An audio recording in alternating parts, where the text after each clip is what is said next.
This podcast is brought to you by Craft Spirits and Distilling for those who make and drink great spirits. Join our free email newsletter for technical and creative distilling stories in your inbox every week. Learn more at spiritsanddistilling.com.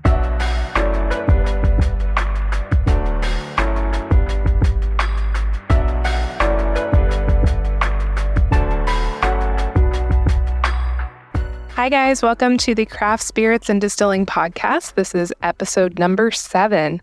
My name is Sydney Jones, and I am now the supervisor and lead distillery technician of the newly constructed, currently in construction, Heaven Hill Springs Distillery in Bardstown. When I last recorded an episode, we talked to my old operations manager at View, and we kind of did an exit interview with Riley Henderson as I left my role as head distiller at View. So I'm settled in Kentucky now. I've started this past week, and I figured what better way to get into my new career at Heaven Hill than to talk to my new boss, Conor O'Driscoll, the master distiller of Heaven Hill. So today we're going to talk to Conor. He's gracious enough to be on this call with us.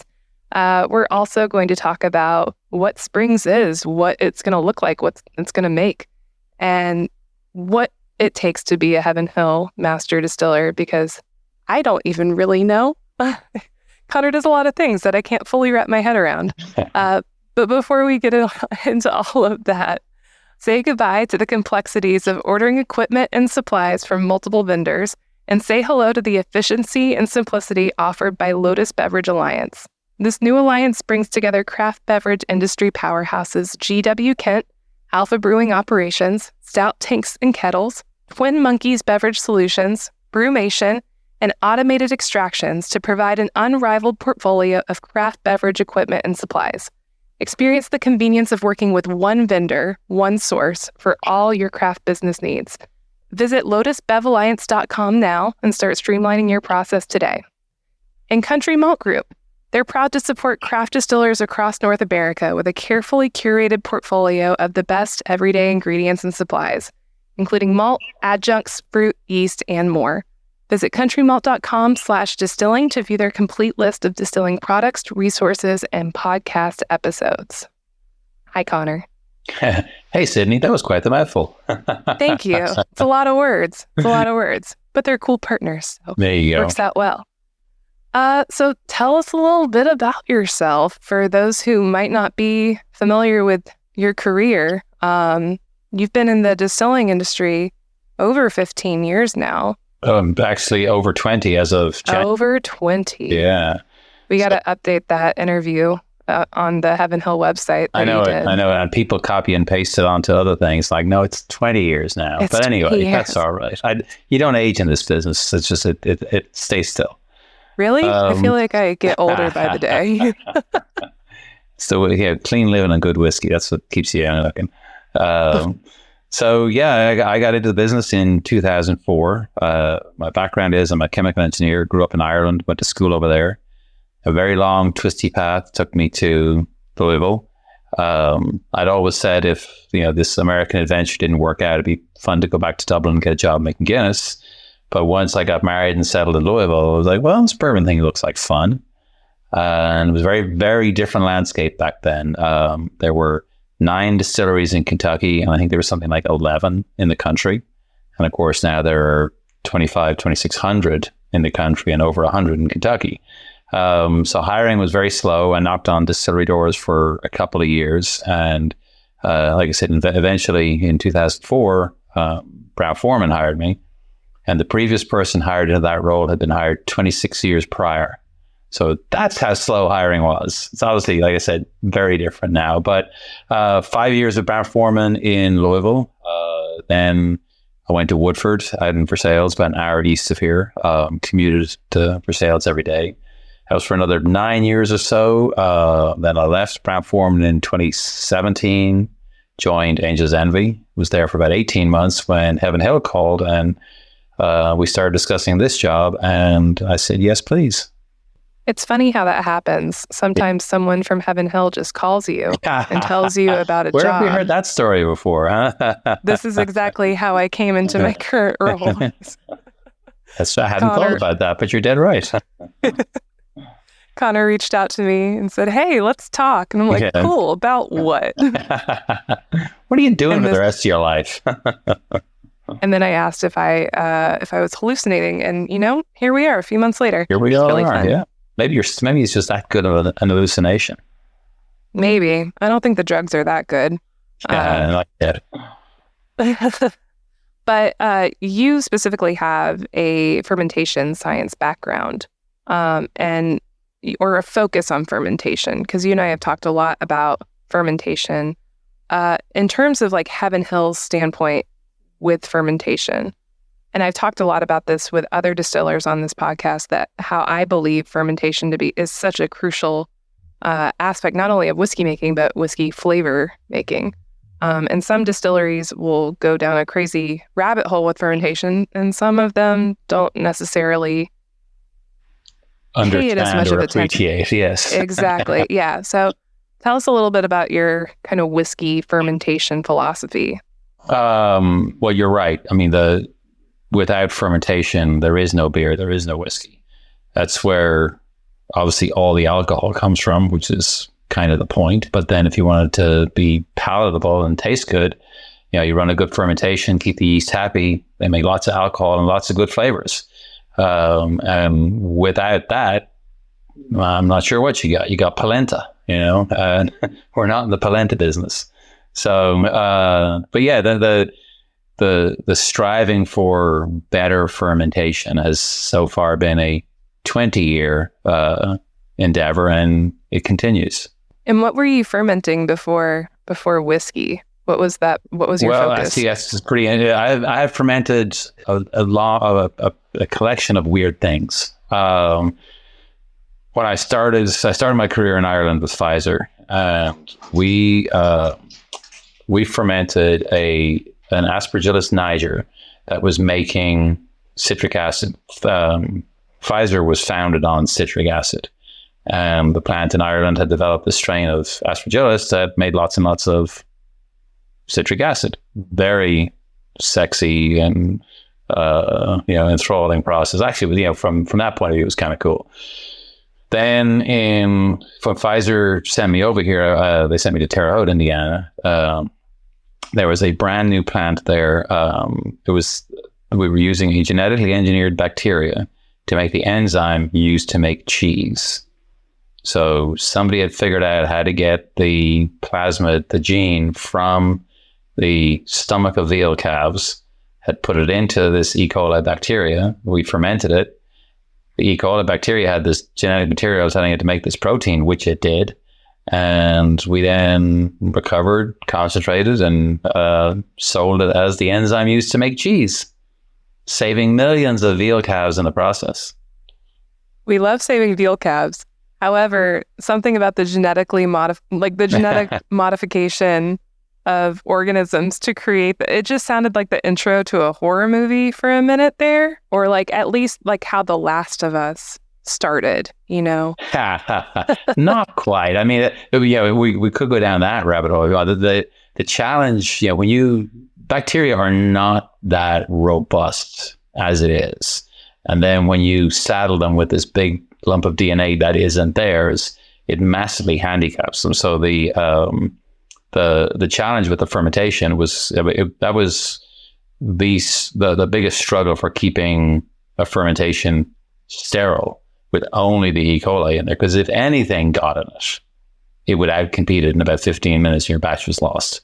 The plant was designed to keep that bacteria inside. There's all kinds of sterile design features, the way the floors drained, the way the airflow worked, all that type of stuff. But realistically, if that gene escaped, if that bacteria escaped into the wild, it'd be dead in minutes. So that's comforting. Thank you. I appreciate. And even if it did take over the world, we'd be awash in minuscule, like microscopic pellets of calf rennet. Not quite The Last of Us level storytelling. Gotcha. I'm just a dramatic person. Yeah. So my experience with bacteria is when I leave something in my fridge for too long and something dire happens. And then also with fermentations that have not necessarily gone to plan, that have some kind of outside bacterial influence. And bacteria, whether you view it as good or bad in terms of whiskey fermentation, it's a huge source of flavor. Do we at Heaven Hill have opinions or thoughts about, bacterial contamination, whether it's purposeful or non-purposeful, and it being a driver for specific Heaven Hill flavor profiles? No, we keep the bastards out. We're all about keeping our yeasts happy, healthy, exclusive.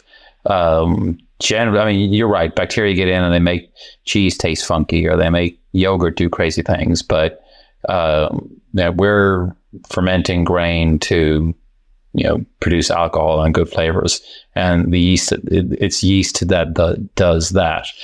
And interestingly, the yeast has figured out how to weaponize its metabolism to combat bacteria. So one of the things that yeast produce is organic acids, and they provide nice flavors. They also, by dint of being acids, drop the pH, and bacteria generally don't survive so well in low pH environments. So Acetobacter lactobacillus do, of course, and I'm sure there are others, but generally speaking, the yeast is producing those acids to give itself a competitive advantage, not because it wants to be nice to us and make, nice, sharp flavored beer.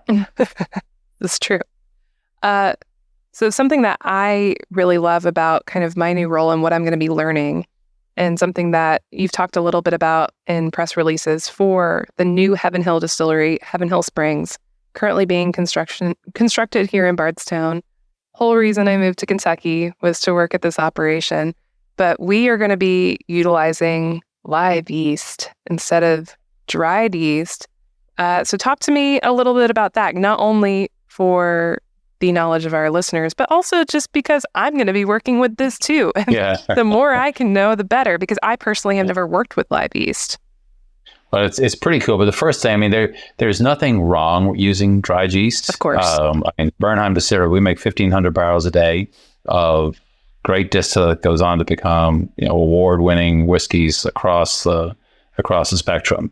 We use dried yeast there. We've been using it since we bought it. We bought that distillery 25 years ago in April, and I'm sure United Distillers, who built it in the early 90s, they designed it to be to run on dried yeast. So loud and clear, there is nothing wrong with using dried yeast. However, what using live yeast gets you is essentially more control over the yeast. And of course, as we said earlier, the yeast is the thing that produces all the alcohol and a lot of flavors. So why wouldn't you want to have more control over it? And then there are other cool things about it. It's the way it was done back in the day, except, back in the day, 50, 100 years ago, they didn't really have much knowledge of microbiology and yeasting and all that type of stuff. So, with all the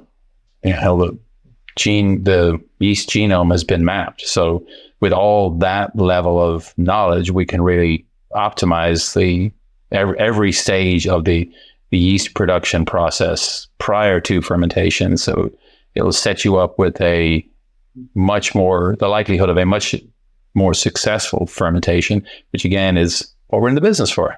Yeah, 1,000%. Now, do you think that there is a difference in efficiency or flavor production or anything from using this wet yeast versus dried yeast? I think yes. I think there is. It's the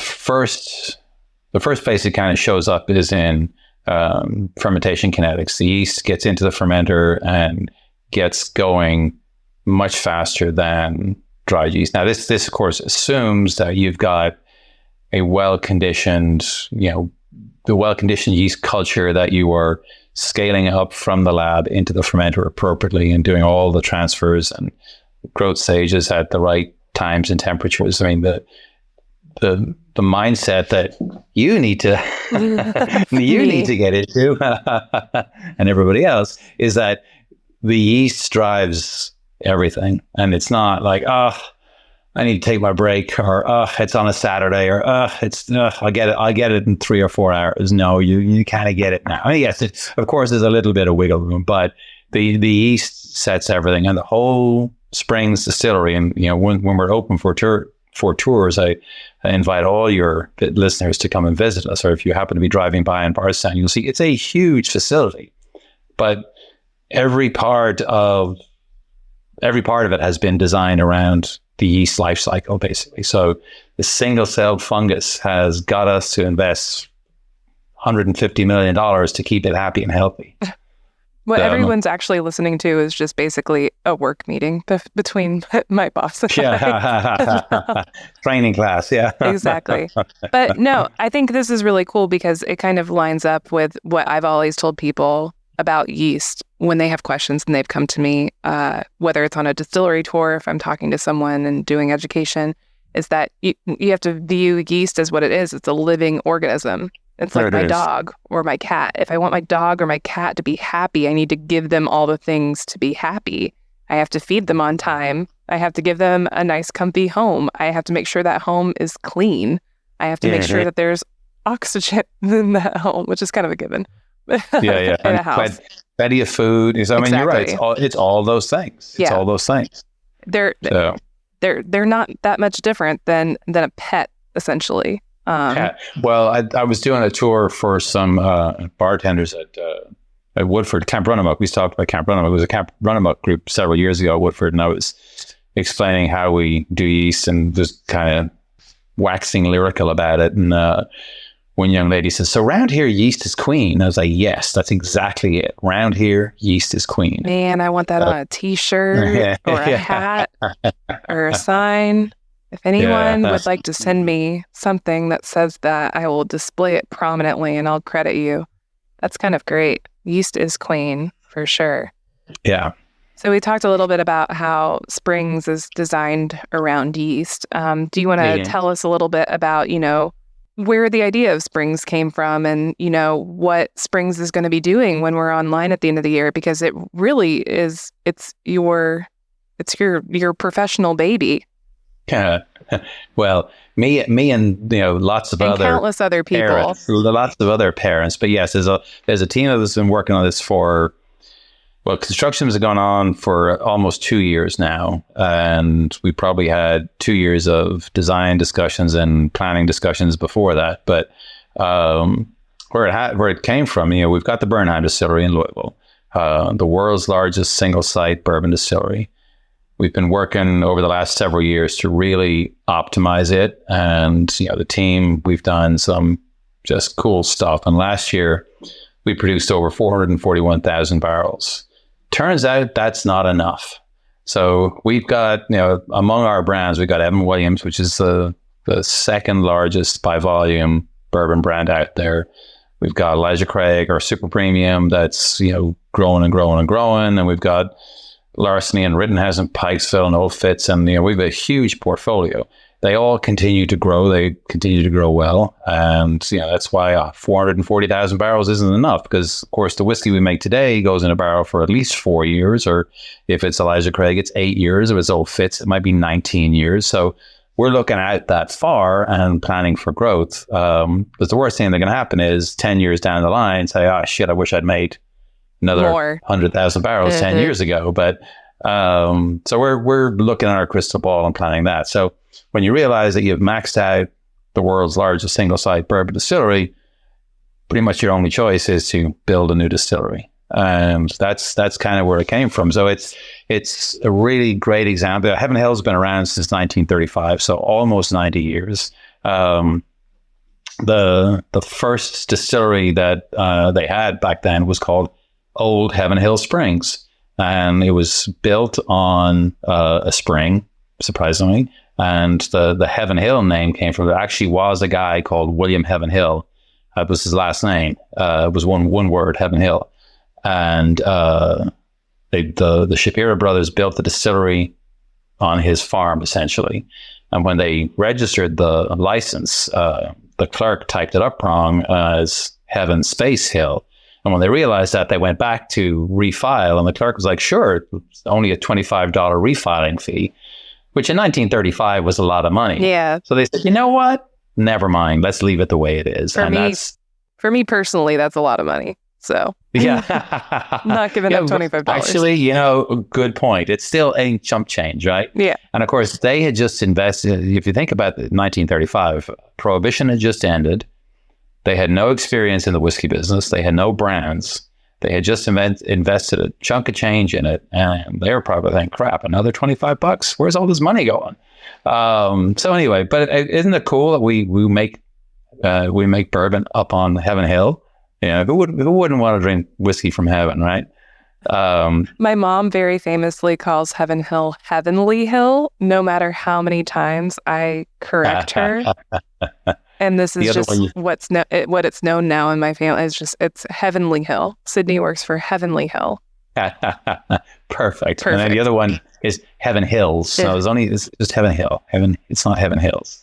So that's where the inspiration for the name came from that. And there was a months long, meeting after meeting of anyone got any other ideas. And we went through different names. And of course, the one who had the final say was the family, Max Shapiro and Kate Latz. And they caught on to that one. We all liked it, and it's great. It's kind of nice. Heaven Hill's got such a great legacy over the last 9 decades that it's great to have this brand new distillery, anchored firmly in that legacy. So then, we got into, because the name wasn't the first thing we decided. It was called Project Phoenix initially. Was the code name for it, because if you know the history of Heaven Hill, in 1996, the distillery in Bardstown burned down. And this new one is about 3 miles from that site. So Project Phoenix, rising back from the ashes, is kind of a bourbon homecoming, is how we talked about it. So as we were working on the design of Project Phoenix, we decided it would be a 3-phase project, 10 million proof gallons per phase, and 10 million proof gallons equates to about 150,000 barrels a year. So what we're bringing online at the end of this year is phase 1, which will give us an additional, like I said, 150,000 proof gallon or 150,000 barrel capacity. And if you think about it, when we build out phase 3, we'll be able to produce almost 900,000 barrels at both distilleries, which is kind of mind-boggling. A lot of booze. A lot of booze. We got a lot of great brands that are growing well, and we need to support them. 1,000%. Yeah. Conor mentioned something called a proof gallon, and for the uninitiated who might just be getting into distilling and they don't know what a proof gallon is 1 gallon of 100 proof alcohol, and that's oftentimes how we quantify alcohol in our industry, because volume of alcohol can change based on proof and the concentration of alcohol within that solution. So we actually measure true alcohol in solution by proof gallons. So that helps us kind of wrap our mind around things, and that's how we communicate what we make to the government. And but barrels are also a very easy way of thinking of the terms of production, and you can actually visualize a barrel. 900,000 barrels. It's a lot of barrels. Mm-hmm. A lot of barrels. Big stuff. Yeah, we currently have over 2.1 million barrels aging in inventory. So much. It's fun driving around Bardstown, and I had to drive to Louisville from the spring site yesterday for a meeting, and it was my first time driving up the road that goes through Cox Creek, and we have so many warehouses over in Cox Creek, and I had no idea. I don't know anything about anything, so I'm just driving up, and there are all these huge Rickhouses just on the horizon. It kind of looked like if aliens came to Earth and Rickhouses, they were just descending on Bardstown. But it was really cool to drive past and see. There's a huge identity that Heaven Hill has in Bardstown that I think is really, really special. But warehouses all over. And I noticed the Cox Creek warehouses painted black, very modern, and a lot of the classic Heaven Hill Rickhouses that you might see when you drive up to the visitor center or you drive up to the corporate offices, they're white. So is there kind of a difference in Rickhouses that we are utilizing? Are we looking at differences? I know that we also have some brick ones at Bernheim as well. It seems like there's a lot of differences in how we're aging these products. For the 2.1 million barrels we have aging, they're actually in over 70 different warehouses. So I honestly don't know how many we have, because to keep up with 440,000 barrels a year, we're actually building new warehouses about every 6 months. So we have 7, now 8 sites, I think, where we have barrels. So we've got the ones at Burnham that you mentioned, the brick and concrete ones. They are 100 years old. They are up to 12 stories tall, and they hold 80,000 barrels each. The smallest ones we have are probably Distiller, which are some of our most renowned. They're if you take 245 from Bardstown on your way to Louisville, they're on the north side of the road as you go west. So they're on the north side of the road whether you go east or west. In between, we've got Glencoe side, Shenley side, we've got Heaven Hill side, we've got Hibbs Farm, and all of them have different sizes and styles of warehouse, and they each site, each house kind of has its own character, and some are good for aging whiskeys, that are in that kind of 4 to 8 year window. Some are great for the Bernheim ones are fantastic for ultra aged, the 15 plus year old. And I know a lot of Elijah Craig has been coming out of Bernheim here in the last couple of years. So, but what all those different styles of houses give us is essentially different levers to pull as we mature our whiskey. Because one thing I should point out is that at Bernheim, we don't make a single brand at Bernheim. We make regularly. We make 5 different styles of American whiskey. We've mashed as many as 11 different mash bills in any given year, but the core group is 5 different styles. So we got bourbon with rye that we call HH Reg. We got bourbon with wheat that we call OFD for Old Fitz Distillate. We got rye whiskey, wheat whiskey, and corn whiskey. And as I said, didn't mention a single brand there. We put them in barrels and put them away in these houses. And then depending on which house, so is it out in the country or in the city? Is it big or small? Is it new or old? Is it wood-sided, tin-sided? What is it? Where in the house, low floor, mid floor, top floor, how long it's there. And then when we take it out, how big a batch of barrels are dumped together to make the batch of finished goods. And then what proof it's bottled at. Those are all the levers that we pull to turn, styles of whiskey into all these wonderful brands we have. So having those multiple styles is what allows us to have such a broad portfolio. Yeah, I think it's fun to mention all these different styles and all these different levers, as you kind of say, because it really represents a lot of really interesting brand forecasting that you're doing, knowing these different styles and how they're aging. And, my experience with maturing and blending whiskey is like, I've got what I've got. And if it doesn't taste the same between batch, like that's the beauty of a craft brand, right? It's always a friend that should seem familiar, but maybe it'll tell you new stories with each bottling. But I think the cool thing about working for an operation now in my career as large as Heaven Hill, and I'm so excited about it, is to see all of the really purposeful ways that you can tweak something because you have this gigantic laboratory, and that's so exciting to me. Yeah. I love it. Yeah. I mean, you're right. And, our job as distillers is to make high quality, consistent distillate. And, I've talked about this with, anyone who listen, if you consider the number of variables going into the distillery, in the distillery, and then after distillation, so is a good crop year, is a bad crop year? Where's your corn come from? Where's your rye come from? Are you using wheat or rye? All those types of things. Then fermentation, like you said, is you're managing a living organism. Does it behave well? Does it get contaminated? Does something go awry? Is there a power outage in the middle of fermentation that you lose your chillers and temperature spikes and weird things happen? So all those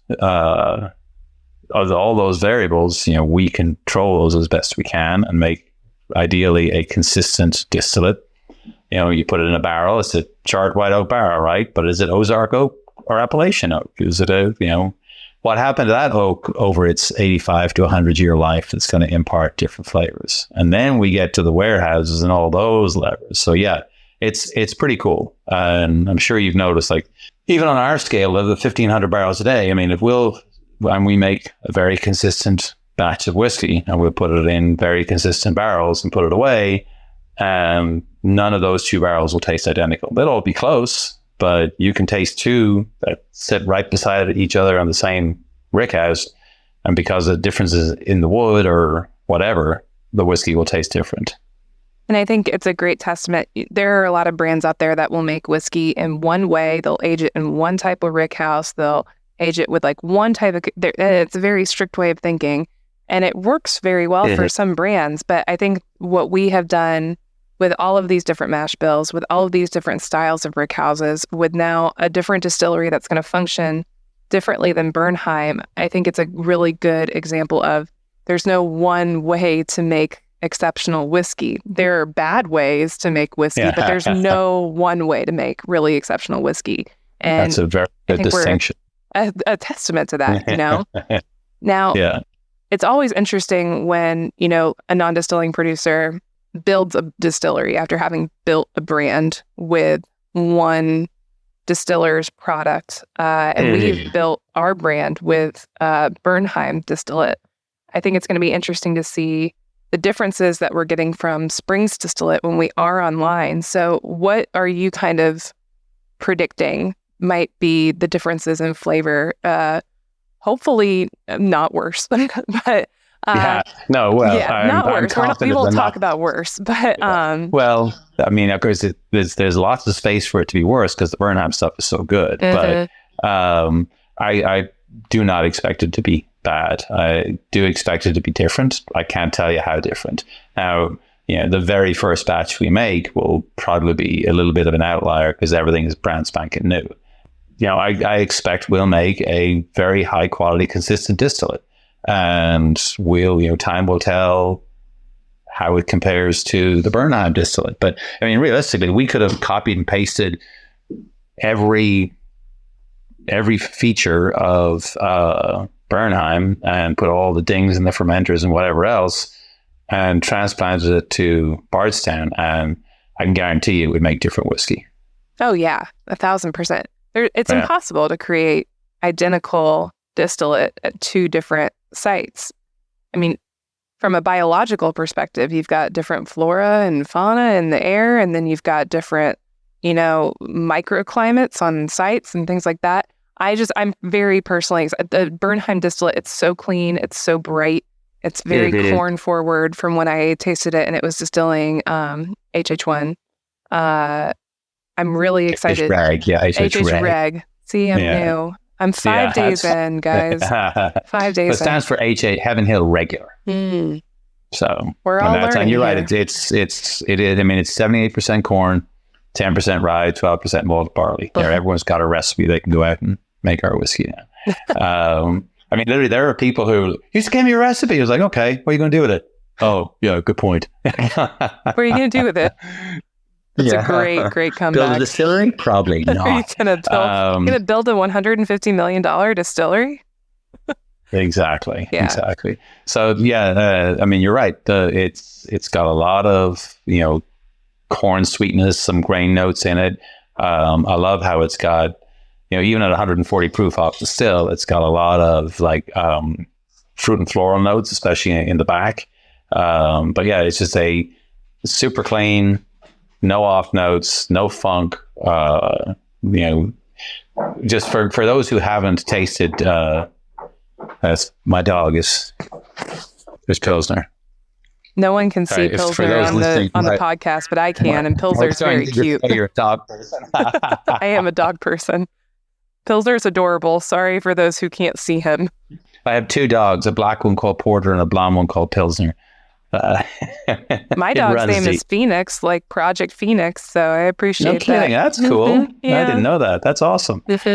So where were we? Nice clean distillate. I'm really proud of the distillate we make at Bernheim. Everybody there works hard to make great distillate, and I'm the one who gets to go on podcasts and talk about it. And there is such an incredible team kind of across the board. Everyone that I've met so far at Heaven Hill, whether they're in operations or they're part of the greater company, has been exceptionally nice, exceptionally talented and hardworking. But the distillate itself, I love distillate that comes off at 140. I think that's kind of a sweet spot, in my opinion, for new make. It's not completely stripped like a 160 proof distillate. For those who might not be aware, to make bourbon and rye whiskey in the United States, you can only make bourbon in the United States, but can't come off your still at any higher than 160 proof. So that's kind of your ceiling there.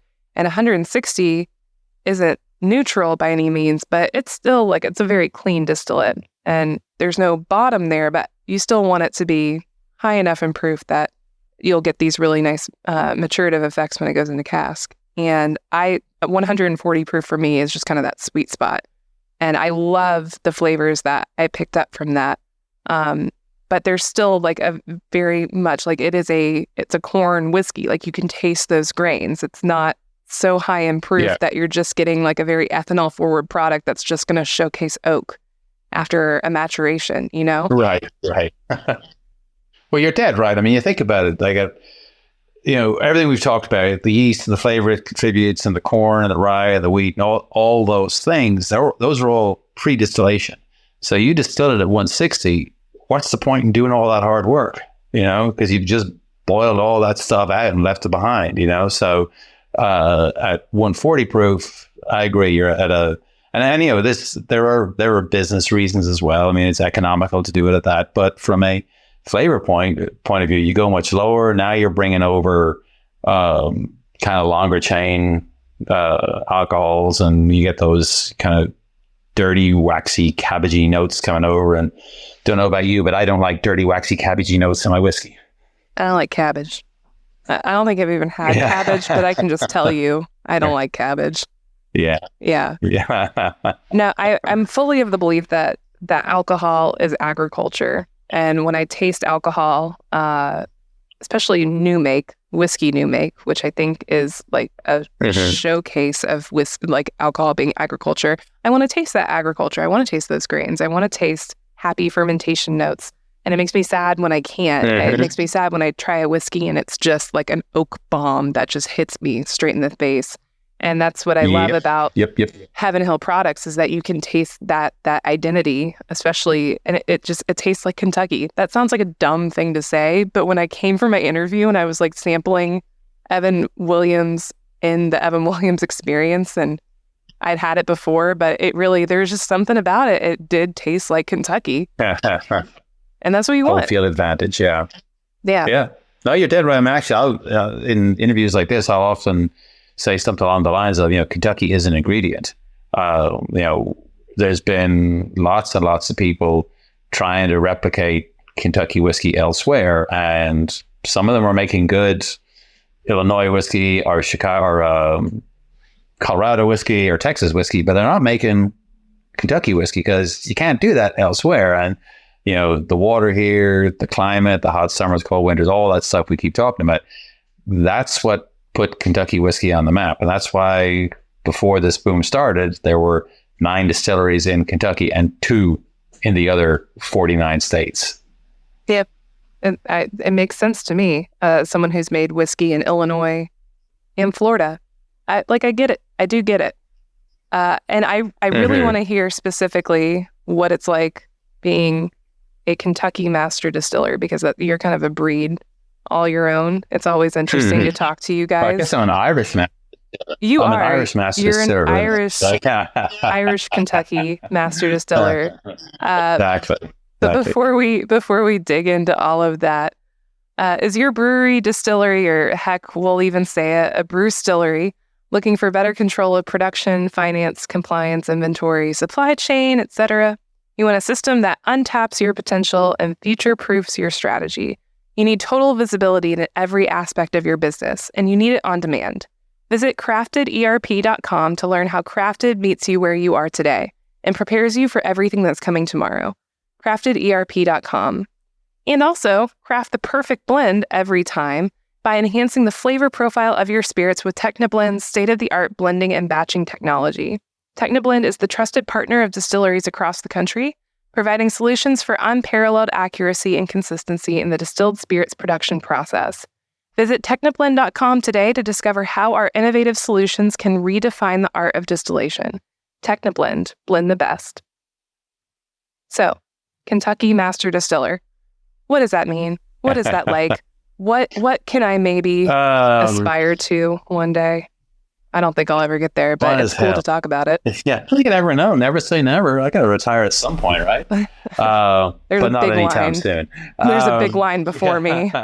Well, there was a line before me too, but no, it's really fun. I made whiskey for 15 years before I even thought about becoming a master distiller, and even then, I didn't think about becoming a master distiller because, that was a marketing job. I'm too busy running a distillery, and having a hill call. That actually was one of the first times they rolled me out in public. One of the brand leaders said, when we went searching for our new master distiller, we wanted a distiller who actually could distill. I was like, oh shit, did she just say that?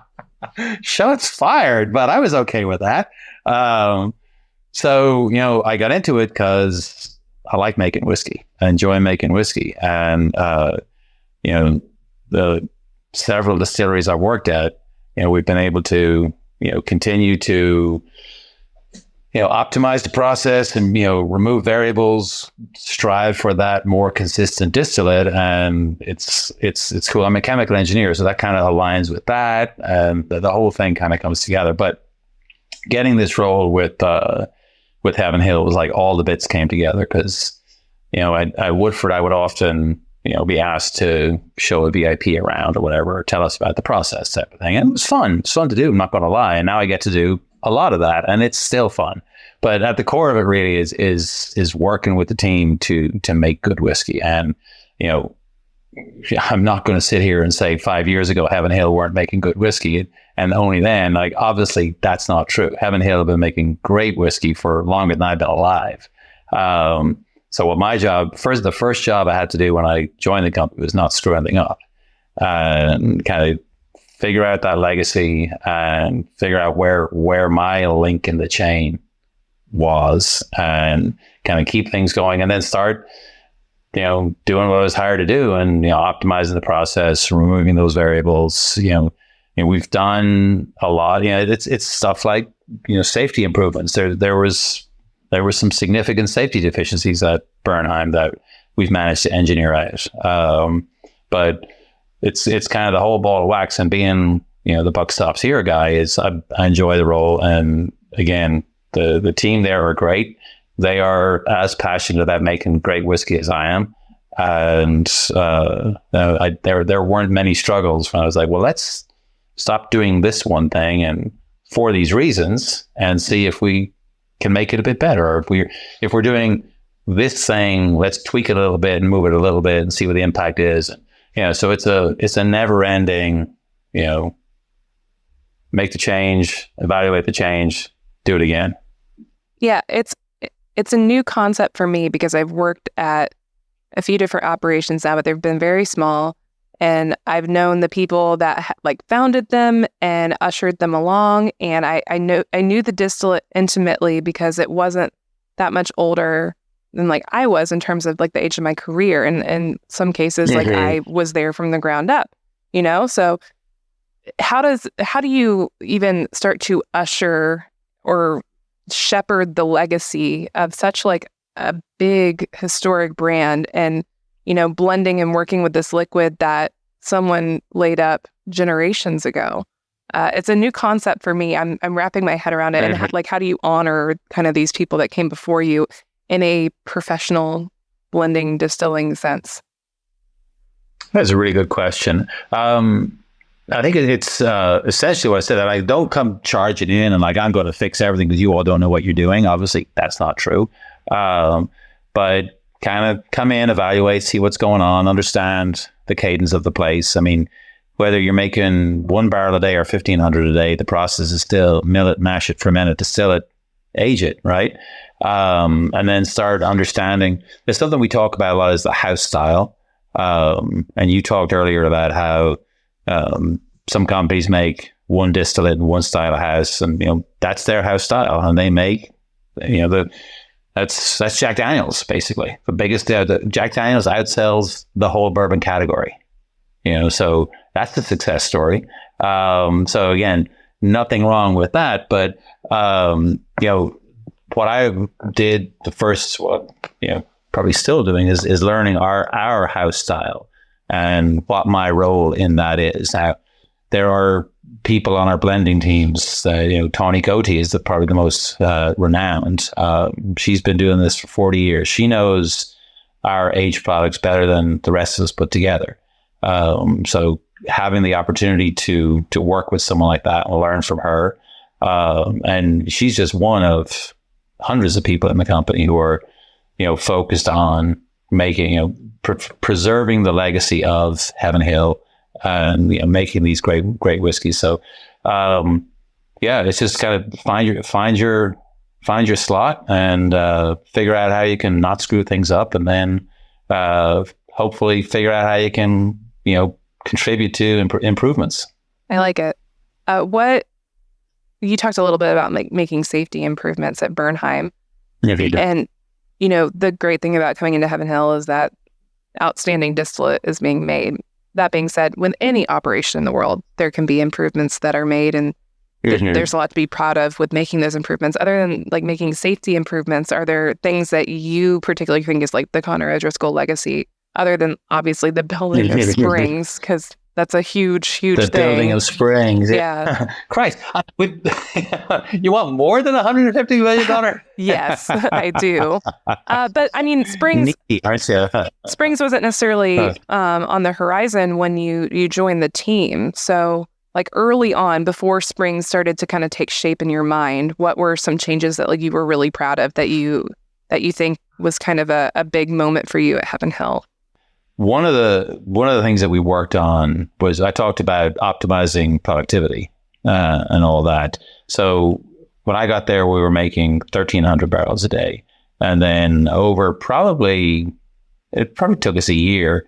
We upped that to 1,500 barrels with no CapEx investment, no direct CapEx investment. We didn't ask for money to add another fermenter or add another still or add another cooker. We just took what we had and optimized it, and to see that come to fruition, and then work on reliability. There was a lot of old and worn out equipment at Bernheim that the company very generously and understood the need that you can't make 440,000 barrels of high quality distillate with stuff that breaks down all the time. So they provided the CapEx funds to completely rebuild the whole milling system. That was a 3-phase, 3-year project to get that done, but that was one of the huge things that we did to allow us to make 440,000 barrels last year. Then I mentioned the Bernheim warehouses, the big brick and concrete warehouses, because they were so different from what traditional Heaven Hill warehouses had been. The Shenley, the Dietsville, stuff like that. They kind of had this reputation for not being that good. I started tasting whiskey from them, and I was like, this is pretty good whiskey. And I was like, why does everyone poo-poo these? And I was doing a tasting down at the Heaven Hill Bourbon Experience in Bardstown, and it was a flight of wheated bourbons. So there was a Larceny, there was an Old Fitz, and there was I think it was a 15-year-old wheated bourbon that came from one of the warehouses at Bernheim. And I was like, I'd never tasted it before this tasting in front of 30 people. And I was like, oh crap, this thing is going to, how do I lie about this? It's wheated bourbon. It's really light. 15 years in the barrel is going to completely overpower. It'll have that dirty old stick flavor. And I tasted it, and it was one of the most sublime whiskeys I've ever tasted. It was soft. It was delicious. It was complex. It was just like, holy crap, this is good. And then when I started talking about this came from Warehouse G in Bernheim, some of the old timers were like, yeah, they actually do make good whiskey. So now people know that Bernheim makes great whiskey. The Bernheim warehouses make great whiskey. So yeah. So being able to kind of dispelled that myth. I was pretty happy about that. The efficiency footnote there, that it's kind of blowing my mind going from 1,300 to 1,500 without increasing your costs or asking for money. And I'm trying to wrap my head around all the different variables. And in terms of increasing that efficiency, the ones that I'm thinking of are, yeast health and alcohol yields from better fermentation. Well, actually, what we did, the buzzword is we thickened the beer. The buzz phrase, we thickened the beer. We just put more grain in the fermenters. But that's not something you can't just like, all right, let's just throw more grain in the fermenters. You got to step up to it and understand what the bottlenecks are. And have you gone too far? Can that be debottlenecked? So that's why it took so many months. And actually, one of the challenges was, our cistern room was rate limited. And cistern is where the barrels are filled, for your listeners. And we can make all the distillate we want, but until they can cut it to the right proof, put it in a barrel, and get those barrels put away, kind of doesn't matter. So there was a ramp up for them as well. And so again, it's kind of chicken and egg stuff. But over those whatever it was 6 to 12 months. We got there, and that's what we run at now. And it's pretty gratifying to work with everyone and iron out all the bumps and get over all the hurdles and arrive there like, ta-da. Yeah, because thickening the mash, like there's a lot of things to consider. There's how it's going to run through your pumps, how it's going to run through your still. Is it going to clog? Are you just wasting grain? Are you still going to get the conversion that you want? Are you going to overwhelm your yeast with too much sugar? It's a lot of moving parts with just such a simple idea of just thickening the mash. A lot of things to consider. You nailed it there with the and that's why you tiptoe up to it. But I mean, you're right about the yeast. That's why having a robust, well-conditioned yeast is so important. And again, having live yeast allows you to manage that a lot better than you do with dried yeast. But clearly, dried yeast works pretty well there too. So. This is true. I've only ever made whiskey with dry yeast, and it hasn't failed me yet. So I'm excited to get my hands on live yeast. I feel like there's just all kind of experience this interesting connection to them and making whiskey. Then normally when I used to use dry yeast, I would hydrate it and I would like whisper "good luck" as I pitched it into the fermentation tank. So now I just get to be full on mom to just a bunch of yeast tubs. I'm really, really looking forward to that. No, it's cool. It's a really neat process, and I enjoy the hell out of it. Yeah. So, what are some of your favorite kind of design aspects of Springs as we're kind of wrapping up our conversation to kind of like tease the listeners with when we are actually open to visitors down the road? But one thing to point out, I mean, we did design it with visitors in mind. However, we designed it first and foremost to make whiskey. So it is a production facility that visitors will be able to come to, not a visitor attraction that happens to make whiskey. So that was key from the get-go. The process is laid out very logically, and we've been able to push for pipes that slope the right way and drain appropriately, tanks that are easy to wash out and clean and get properly empty without leaving the lumps of grain at the bottom of them. Lots of flexibility. We can run thick beers, thin beers. We can run different mash bills. Highly automated, very sustainable. We've designed it to use a minimum of water, lots of efficient uses of energy. On the site, we're doing all kinds of pollinator beds and stormwater runoff management into, they're not wetlands, they're detention basins, retention basins. We're putting in a wastewater pretreatment digester that will, our water effluent will be close to cleaner than the water coming in. So oh, we're going to plant a hardwood forest. Actually, there's a stand of old trees that were right in the middle of the site, and typically those would have been the first to go. But yeah, we pushed to move the distillery around and leave those trees there. So now there's a nice stand of shade trees, right outside the employee break room. And we're going to extend, and we're going to plant, I forget how many thousands of mixed hardwoods. So oak, obviously, and then, walnut, whatever else grows well around here. Yeah, I like the emphasis on native plants. I thought was really cool. I think my favorite part about the design is this emphasis on water conservation. I just came from a place that has a lot of identity with its water source. Lake Michigan, it's huge and beautiful, but you really have to be conscious living next to that kind of big body of water of how you're treating that water, and is it polluted? Is it are the levels going up? Are they going down?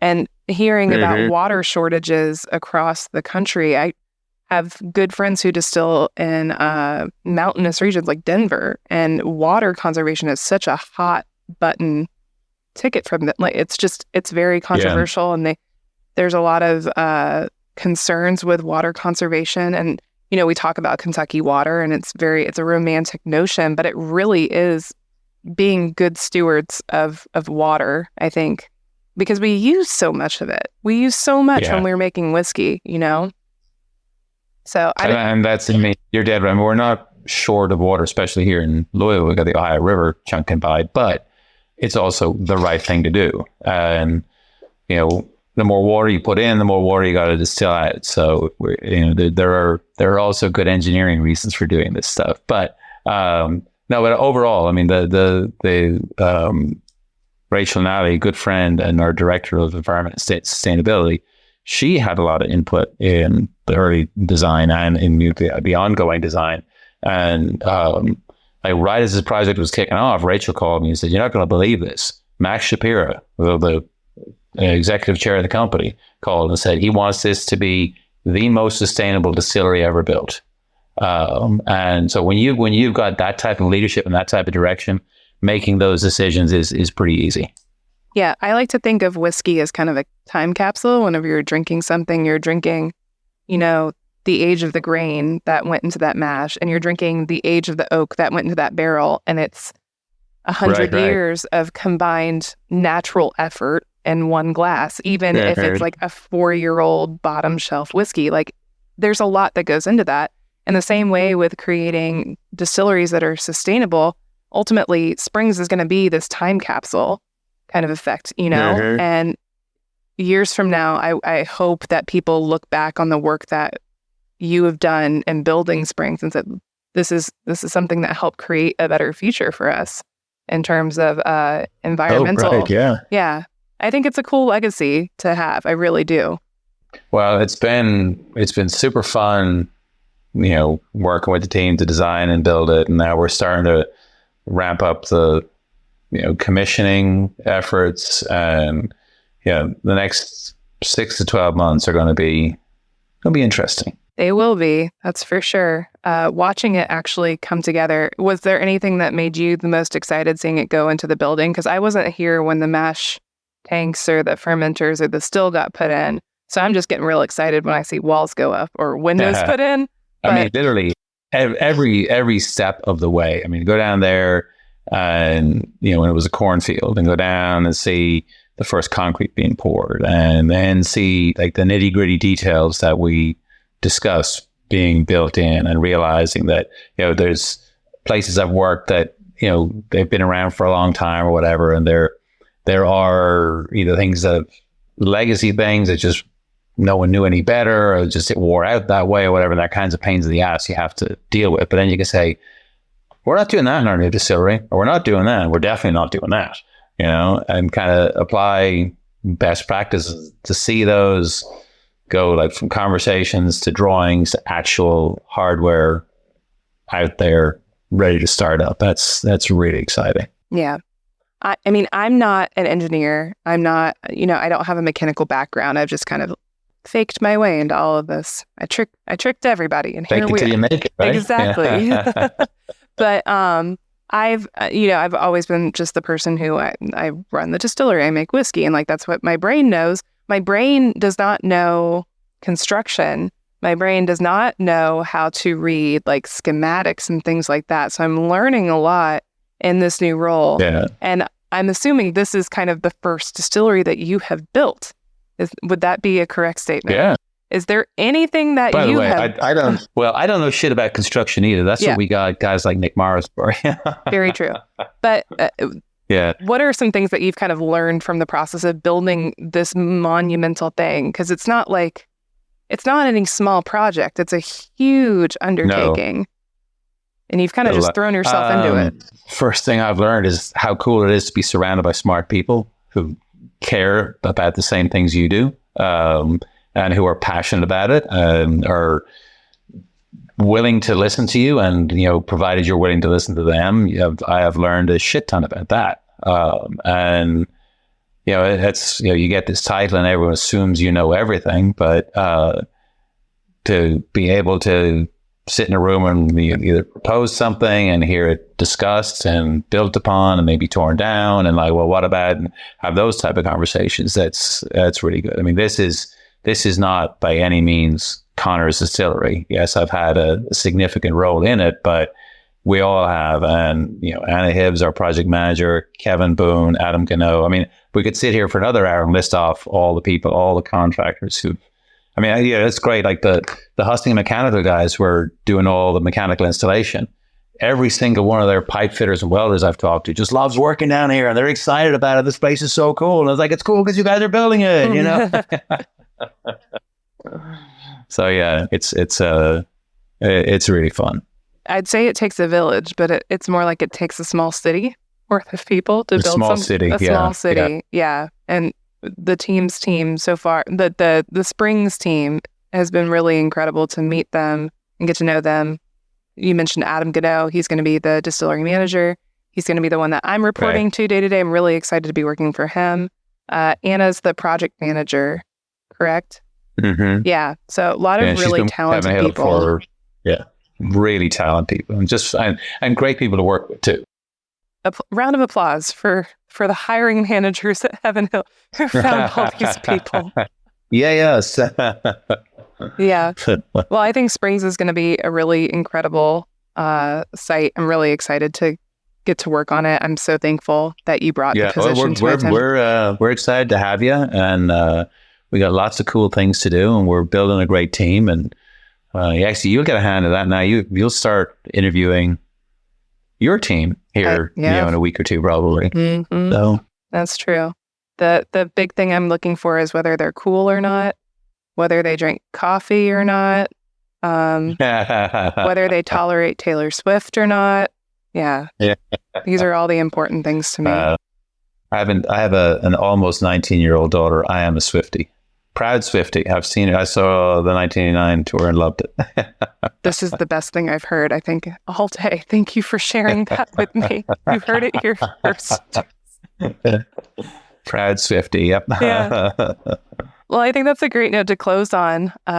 Experience the convenience of working with one vendor, one source for all your craft business needs. Visit lotusbevalliance.com today. Visit countrymalt.com/distilling to view their complete list of distilling products, resources, and podcast episodes.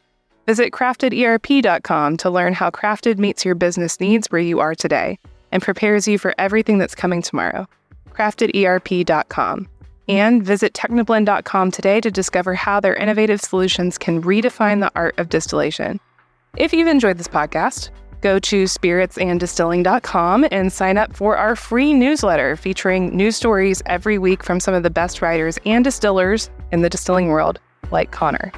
Conor, if people want to learn more about Springs or anything that Heaven Hill does, because we do have some really, really cool things coming on the horizon, how can they dig a bit deeper? Where can they find information out?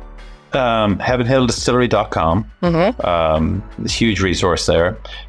We actually have our own podcast as well, not to steal from yours, but Tales from the Hill, available everywhere you get your podcasts.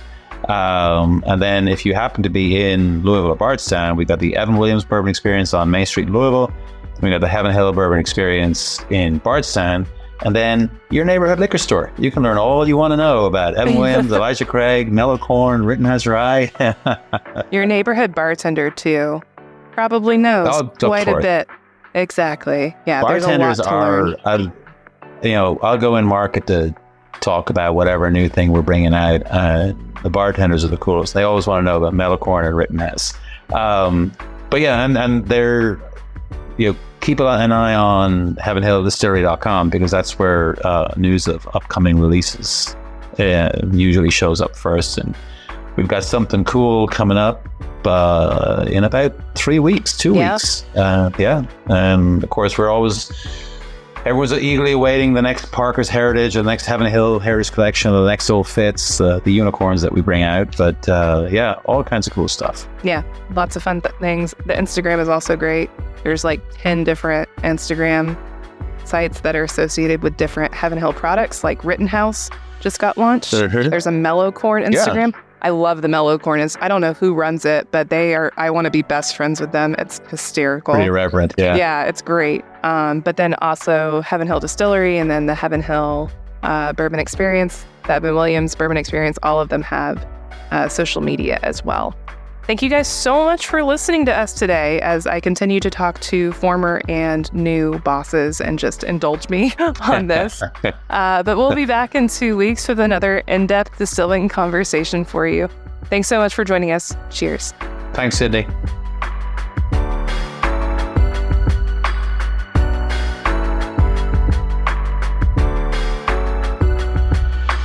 This podcast has been brought to you by Craft Spirits and Distilling, for those who love to make and drink great spirits.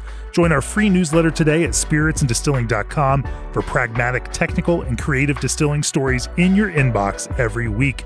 Sign up now at spiritsanddistilling.com or click on the link in the show notes.